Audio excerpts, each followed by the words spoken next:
Welcome back to the Learn English podcast, the podcast teaching English in context so you can learn naturally. My name is Dr. C, and on today's episode, we will be getting ready for Halloween. We are going to get in the spooky season with 5 movie recommendations that you can watch before Halloween.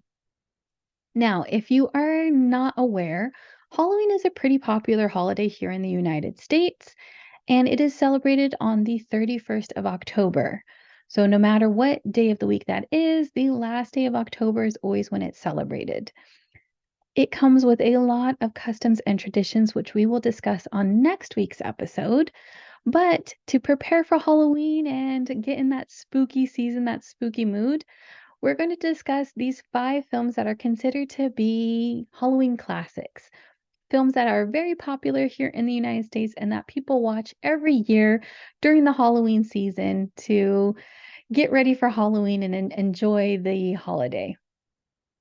Now, a little bit about these films. These films are not necessarily very gory. Personally, I don't like a lot of blood.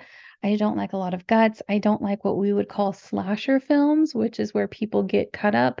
That's not really what I'm interested in. So my recommendations are not really on that side. These recommendations are still very classic Halloween films, but they're a little bit less intense, a little bit less bloody. And I try to include a variety. I try to include different types of films, so hopefully you will find one or more than one that you would be interested in watching.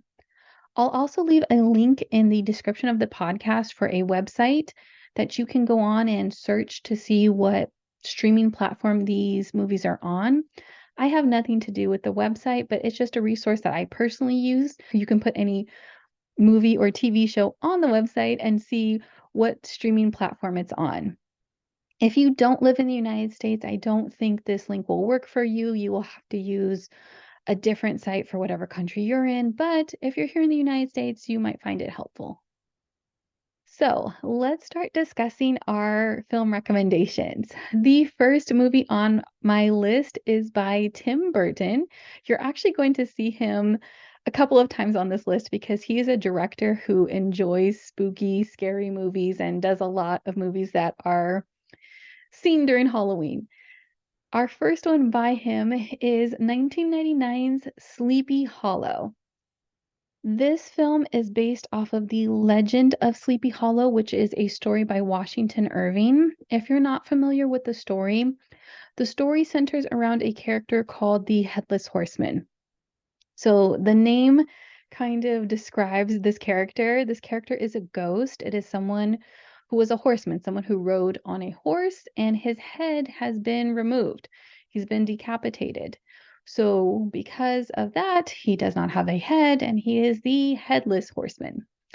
Now, in the movie, the headless horseman is terrorizing this town. There is a lot of people who have been killed by this character, and the lead character, who is played by Johnny Depp, comes to try to investigate and figure out who's controlling the ghost and why is it that he is doing these things and hurting these people. Besides Johnny Depp, the movie also stars Christina Ricci and Christopher Lee, who is always great in a horror film. This movie, I would say, out of all of the movies on the list, is the scariest or the spookiest. It also is the one with the most amount of gore. It's not a lot, it's not overly done, but just so you're aware of it, it is there. If you don't like scary movies at all, this might not be the best option for you. But if you are a person who enjoys being scared and wants to watch a scary movie, I would recommend this one from the list. Our second film is also by Tim Burton, and it is Beetlejuice from 1988. This movie is pretty iconic, and the character Beetlejuice is iconic. The movie itself won the Academy Award for makeup, and when you see this character, you will understand why. The plot of the film centers around a couple who get in a car accident on the way home and die. And when they return to their house, they realize that they are ghosts in their own home. Now, their home gets sold to a new family, and when the new family moves in, the ghosts want them to leave. So the ghosts contact Beetlejuice, who is this fantasy horror character who is supposed to help get rid of the new family, the people who are still living, but living in the house. Now, this film is a little bit more on the comedy side. It's not strictly a comedy, but it has more comedy elements. It has more dark humor in it, we would say. So, if you are interested in that, this might be a good option for you. Also, the film itself is pretty popular. The character, like I said, is iconic. It's a beloved movie, and it's so popular that other media were spun out from it. So, for example, there was actually a musical version of the film due to the popularity of this film. There's also going to be a sequel. So in 2024, next year, there's going to be a sequel, Beetlejuice 2, which is also being directed by Tim Burton and starring Michael Keaton. If you're interested in seeing that film, but you haven't seen the original, I would recommend watching it. The cast is great besides Michael Keaton. There's Alec Baldwin, Gina Davis, a very young Winona Ryder. So if you're interested, check it out, and then you can always watch the sequel when it comes out. Our last Tim Burton film is probably the most popular Halloween film out of his films that he's done, and the film is called The Nightmare Before Christmas. Now, this one is actually an animated movie and a musical. So, if you like musicals or animated film, it might be a great option. Or if you have maybe teenagers or older children that you would like to watch with, this could be an option for you. The film is a little bit of a controversial topic when it comes to if it's a Halloween film or not. It's not really a very intense controversy, but some people argue that it's not a Halloween film, and I'm going to describe the plot so you can understand why. The movie centers around this character called Jack Skeleton. So Jack Skeleton, like his last name implies, he is a skeleton and he lives in Halloween Town. The movie is based in Halloween Town, but it actually takes place at Christmas time.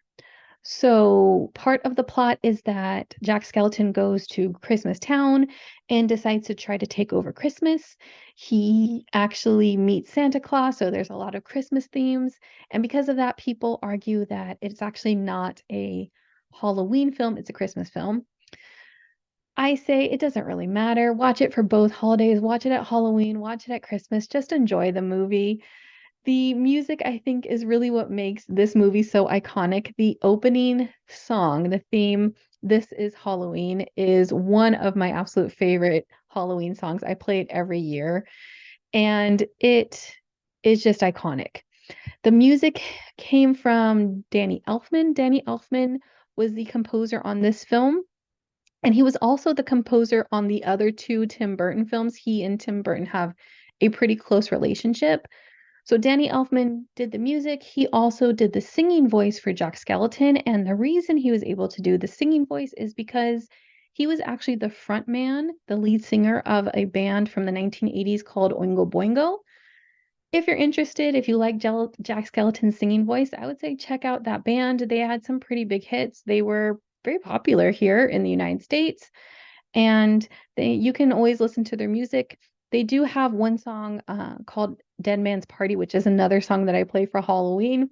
Great song, great movie overall. And again, if you like animated films or musicals, you can check this one out. Our fourth film on the list is not a Tim Burton film, but another classic Halloween film, and it is called Ghostbusters. Now, this movie was a massive hit when it came out in 1984. It was considered to be a cultural phenomena and was the second highest grossing film of the entire year. The film stars Bill Murray, Dan Aykroyd, Ernie Hudson, Sigourney Weaver, and Rick Moranis. When it comes to 1980s comedy, you really can't get better than that cast. The movie is more of a mixture of comedy, action, and horror, and it was extremely popular. The plot centers around this group of Ghostbusters. So, what they mean by Ghostbusters is that these are the people that you call when you have a ghost. When there's a ghost living in your house or at your work, these people will come and they will get rid of the ghost for you. So they will bust that ghost for you. So they're called Ghostbusters. Like the Nightmare Before Christmas, this also has a classic Halloween song. The song I Ain't Afraid of No Ghost is so popular, so iconic, and tied to this film. Again, one of those songs that I play every year, and you can't get tired of listening to it. For Ghostbusters, because it was so popular, there actually was a sequel called Ghostbusters 2 that came out in 1989. So if you watch the first film and you enjoy it, please watch that second one. It is another classic Halloween movie. For the popularity that Ghostbusters had, they tried to reboot it in 2016 and they made an all-female version of Ghostbusters. It wasn't as well received, let's say. It was a little bit mixed reviews, wasn't as popular, but it's a fine movie. So if you're interested in Ghostbusters, you can check that one out. There's also a newer sequel that's called Ghostbusters Afterlife. So the franchise continues to live on, even though maybe they're not as popular or the newer installments aren't as well received. But again, if you watch this one and you enjoy it, you can check out those other films, and there's a total of 4 that you could watch. The last movie on our list is Hocus Pocus. This movie came out in 1993 and it is considered a cult classic Halloween film. Now, what that means is that when this film originally came out, it was not as well received. It was not like Ghostbusters. It did not have the cultural impact. So even though there was mixed reviews and it did okay at the theaters, it didn't become popular until after it got released on VHS and then years later on DVD when people could watch at home. So when people discovered the movie on VHS or DVD later on, they fell in love with the film and started watching the film every year for Halloween. So it didn't get popular until later on, and that's why it says that it has a cult following or is considered to be a cult classic. The film stars Bette Midler, Sarah Jessica Parker, and Kathy Najimy as 3 sisters who are from Salem, Massachusetts. Now, I have to say, in real life, Salem, Massachusetts has a little bit of a dark history. It is tied to Halloween because it is the site of the Salem witch trials. We don't have time to get into that today. That'll have to be on a different episode, but it was a period of history where women were accused of being witches. And that's the setting for the beginning of the film. The 3 sisters are accused of witchcraft and are executed in the town square. Before that, though, there is a curse that gets put into place so that they can return on a full moon with the blood of a virgin. After that, the movie flashes forward to 1993, which at the time was modern America. And of course, the witches get released and now are exposed to modern day culture. So this movie is more of a comedy, not really as scary, but more dealing with the antics of these women who are from the 1600s now getting transported to 1993 American culture. Just like the other films, this movie is known for its music. There is a song, I Put a Spell on You, which is performed by Bette Midler. If you haven't seen Bette Midler in other films, or if you don't know who she is, she's a woman with an amazing singing voice. She's a wonderful performer. And watching her perform I Put a Spell on You in this film is the highlight of the movie. At least for me, it is. It's a great song, and it's a fun movie overall. Just like Ghostbusters, because it is so popular, they did come out with a sequel. There was a sequel that came out recently. It's on Disney Plus. If you have Disney Plus, you could watch it. Not as well received, not as good as the original, but if you watch this film and you want to see how the story continues, you can check it out and you can watch that one as well. Those are the 5 films on my list for Halloween movies. I tried to include a little bit of something for everyone. So there's a scary option, action, animation, comedy. Hopefully, from that list, you can find at least one film, if not more, that you would be interested in watching.